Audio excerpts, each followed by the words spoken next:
So what else would you say we may be able to be liberated into when we approach the idea of art as a conversation? Where else is this pathway, this exploration leads for you? But for so many people, the great fascination with art is a desire to be liberated in some way, out from and away from the restrictive nature of reality and the restrictive nature of consciousness in the way they experience mundane consciousness, the daily consciousness, the pedestrian consciousness. And art opens something else. And it's great because it then kind of makes me think anew and afresh about, well, then what makes something art?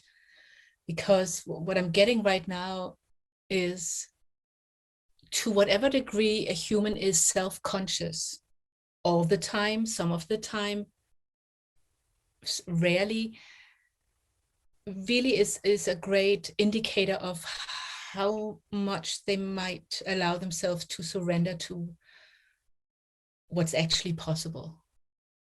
And I'm reminded of a little video that made its rounds on social media recently of a choir of young children, probably teenagers, approaching teenagehood. And some of these children were outwardly extremely beautiful. Mm. And you could see as the video progressed how that had become already that early, but early enough to have, grown self-consciousness, a prison for them, because they had somehow put roots into this external awareness and self-consciousness of how they appeared and how they were being perceived, received, seen. And in the middle of all these pretty, beautiful children was this little guy, and he was and they were singing, it was a choir. Most of the children were very self-conscious and not enjoying the moment at all. I mean, and partly I understand it. When you're sort of put to perform end of year, you haven't necessarily chosen it. But this little guy in the midst there, he was passionately going into the words. The other children were getting more and more embarrassed about this display of passion, because they probably thought it was incredibly uncool. And yet there was this unrestricted, slightly sort of haphazard little boy with his glasses askew and hair sticking out, but he was not aware of any of that. He was just fully with the meaning of this song that they had been asked to perform. And of course, everyone in the audience looked at him, because that's where life was happening. That's where life was coming through. And to me, it's just such an image of what goes on a lot of the time, even in the way we carry ourselves. Like I grab myself sometimes, well, now I don't live in the city anymore, so now it doesn't happen, but in the city, standing at a red light, and I suddenly catch myself standing in a particular way that might look attractive. And of course, it's not a conscious choice. Let me stand here and be attractive rather than unattractive. But I'm realizing that I'm allowing this consciousness of how I am seen and perceived to dictate a lot of alignments, a lot of the calibrations that go on inside, and that so much of my bandwidth goes to that external awareness and perception. And of course, therefore, does not leave it free for other more internally true things to come through. And so, yes, people were watching this boy, and that's where the life was. And hopefully he then doesn't get overfed by that attention, and that then becomes an act. So I think as humans, we are ongoingly challenged to this. You're describing their art as the point where life appears, really.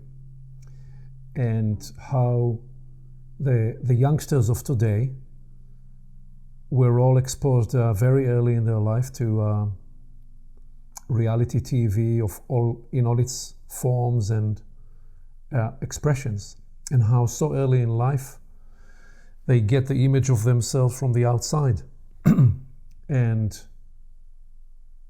how there are some wonderful things about that in what it facilitates, but you are also alerting us to how that can be constraining and arresting, in that too early, prematurely, a young life, and then also adult life, get arrested in the performative view, in how they look from the outside, such that they lose the capacity to be in touch on the inside, which is in the first place what we are interested in and what draws us in.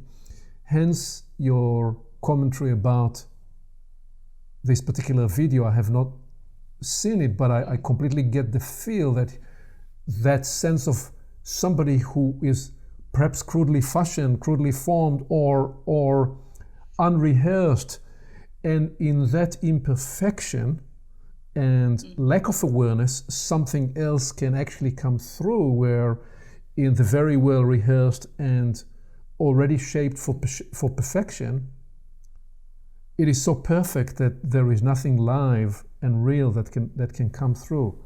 And so I am getting through this the clearer sense that not only are we trying to discover art as a form of conversation, rather it's a live conversation, a conversation through which life can appear, through which we can truly get the sense of what you described as intimacy with life.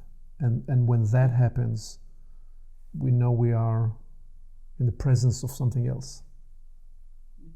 Well, there are so many threads to pick up. I'm kind of juggling with them, saying where to go first. Well, one is how and why is it that an end result, whether it's how one looks or what your singing sounds like, or whether someone's going to like your painting or whatever it may be, and what a constriction that provides. And at least for me, it's a day-to-day, always continuing challenge to not be trapped in that, and to try to find ways in which to keep signaling to my systems that they're allowed to be open to perceive and open to translate and open to interpret and open to put things together in such a way that may never be seen by someone else, may be completely wrong, may have no relevance whatsoever, but just for the sake of keeping one's creative pipes clean.